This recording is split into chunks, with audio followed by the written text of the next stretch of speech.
Salam Bapak Ibu Saudara sekalian, sebelum kita mendengarkan renungan malam, mari kita bersatu dalam doa.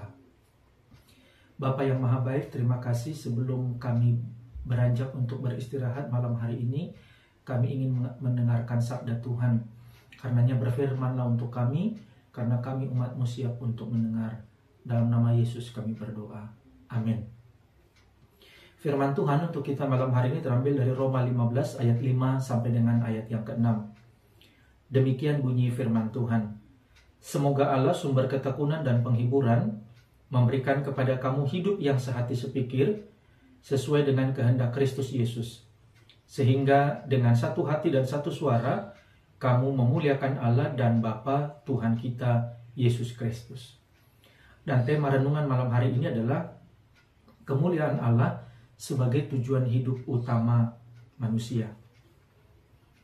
Bapak Ibu Saudaraku yang dikasihi oleh Tuhan, Tuhan mau agar hidup kita ini selalu berada dalam arah yang benar. Dan salah satunya adalah ketika kita mengakui bahwa Tuhan adalah sumber dari segala sesuatu yang kita terima dan kita punya saat ini.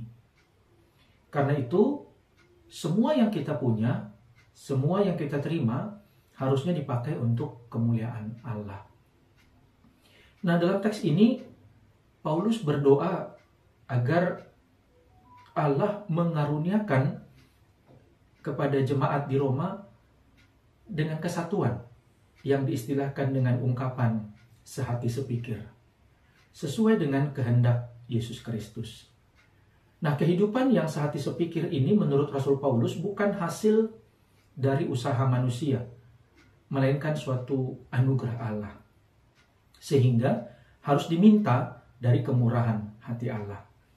Dan memang hanya kepada Allah sajalah seorang beriman mesti bertekun dan sekaligus berharap. Karena Allah lah yang memungkinkan kita selaku umat manusia bisa hidup bersama dalam kerukunan dan sekaligus dalam keharmonisan. Meskipun kerukunan memang mesti tercipta dalam masyarakat, namun sebenarnya bukan masalah sosial yang mau ditonjolkan oleh Rasul Paulus dalam teks ini.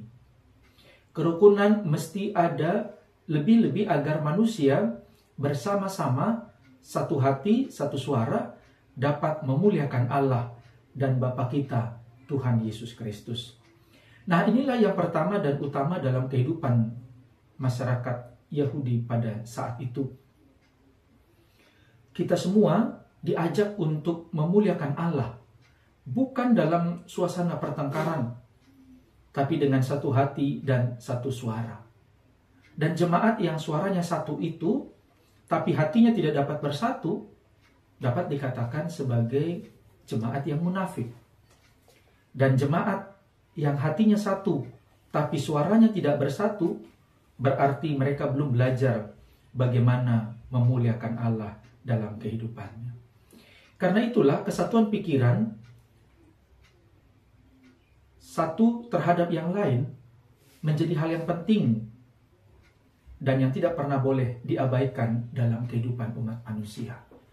Kita semua terpanggil untuk mengusahakan persatuan satu sama lain daripada perpecahan. Lalu apa yang harus kita lakukan? Menurut teks ini yang pertama, sikap hidup yang benar perlu dikedepankan dalam membangun persekutuan. Salah satunya adalah dengan saling menerima satu dengan yang lain dalam penghargaan. Tidak saling menghakimi, namun sebaliknya kita diajak untuk saling menghormati.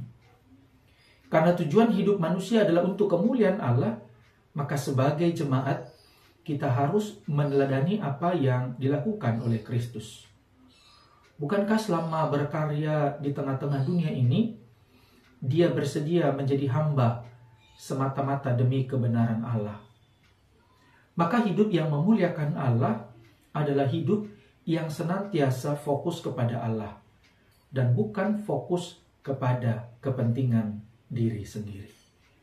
Ibu bapak saudaraku yang dikasihi Tuhan, maka hidup rukun dengan sesama adalah harapan sekaligus cita-cita kita semua selaku orang-orang percaya di tengah-tengah dunia ini.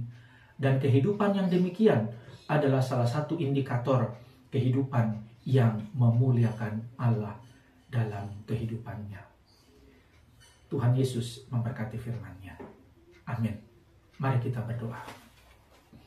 Terima kasih Bapa untuk firman-Mu yang sudah kami dengar, dan biarlah kami dimampukan untuk memberlakukan firman Tuhan dalam kehidupan kami masing-masing. Diberkati Tuhanlah setiap anggota jemaat Tuhan, umat-Mu yang mendengarkan renungan malam ini, dan biarlah kami dimampukan untuk mewujud nyatakannya dalam kehidupan kami masing-masing.